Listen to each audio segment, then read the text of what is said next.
Hello, darklings, lightnings, hybrids, and everyone in between. How are you? I have something so fun planned for us today. So I did do videos as a guide to the oracle deck I created, the Dreadful Oracle. However, I never sat and actually did a proper walkthrough of the deck. But it got me thinking, Penny Dreadfuls are so fun. So is all kinds of gothic literature that I am just in love with, and a lot of people are. And it's so sweetly and darkly seductive, right?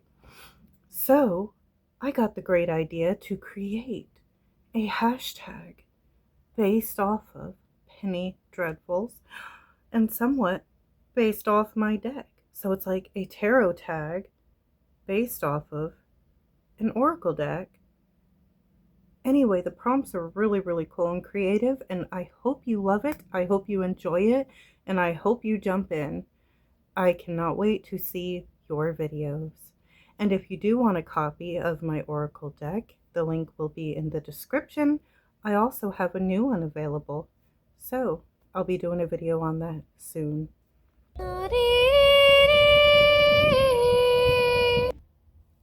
All right, lovelies. Prompt 1, a deck that is your vampire deck.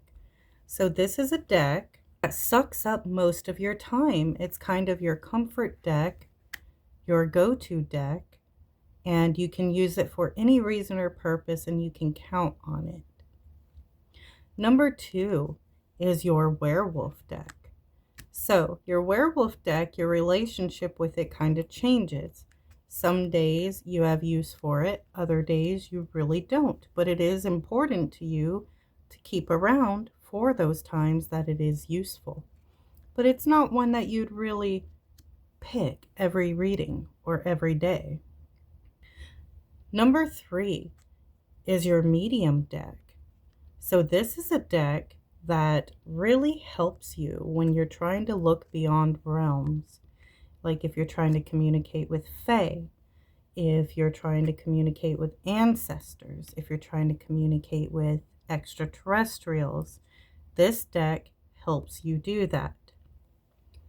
Number 4, based off of a card in my deck, the Orphan. So this is a deck that you are going to rehome. You've sat with it for a while, you really weren't sure, you're kind of leaning towards rehoming it.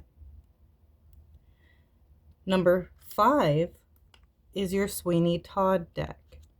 This is a deck that really complements your psychic or divinatory talents.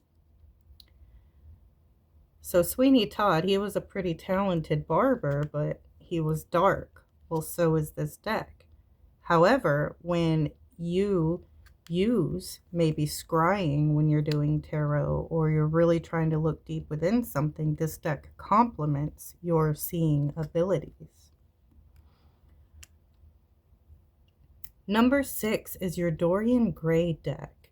So this is a deck that reflects back to you. It mirrors you in a way. It'll always kind of call you out.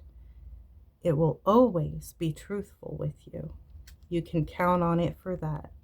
Number 7 is your witch deck. So this deck can be witchy themed, or it could be a deck that you have used in rituals, spells, or any type of magical practice. Maybe you've used it for meditation. Maybe you've put a card on the altar. Well, show me a deck that you have done that with.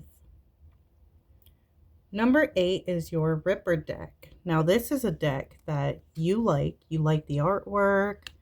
You really love having the deck in your collection, but there's something about it that you wish you could chop / get rid of. Maybe it is an oversized border taking away from the art. Maybe the backs are horrendous, but you really love the deck. You can't see yourself parting with it.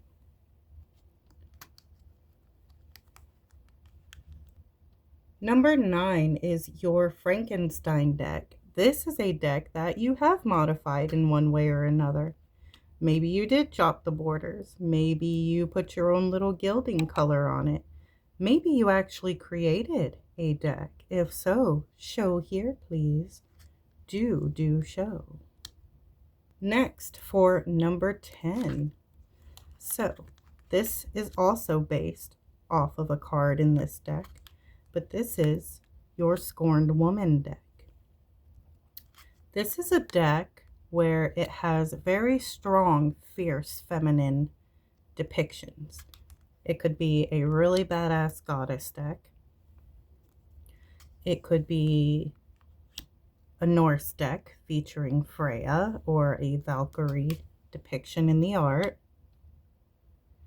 Or it could be a historical deck with some really strong ladies from the past. But any deck that kind of expresses that. Number 11, Forbidden Lovers deck. Look at that. What a coinkydink. So, we all know where this question came from. Anyway, it is a deck with a seductively yummy lovers card. Besides for the devil and the death card in a deck, I love a good lovers card. How about you? Well, if you got one, that just looks like there's more going on there. It's seductive, or it looks forbidden, or, you know, there's tea behind it. Then let's see those lovers cards, guys. Now for our final prompt, your Jekyll and Hyde deck. So this is a tarot oracle pair up. It could be a tarot and oracle deck that goes together, made by the same creator, or it could be a pairing that you have done. A lot of you in this community are great with pairings, so let's see some of them. This is the time to do that. Well, guys, I really hope that you enjoyed this, and I hope you enjoy the tag. I'm looking forward to seeing a lot of them. Please, please. I'd really like to watch and support. Thank you guys so much for those who have bought this deck and who have supported me. You are amazing. I cannot begin to express my gratitude. And to everybody participating in this tag, thank you so much. You are amazing and wonderful. And anyone watching as well, thank you. Don't forget to hit that like button, subscribe, comment, whatever. I really appreciate any type of support. And I thank you so much for being here.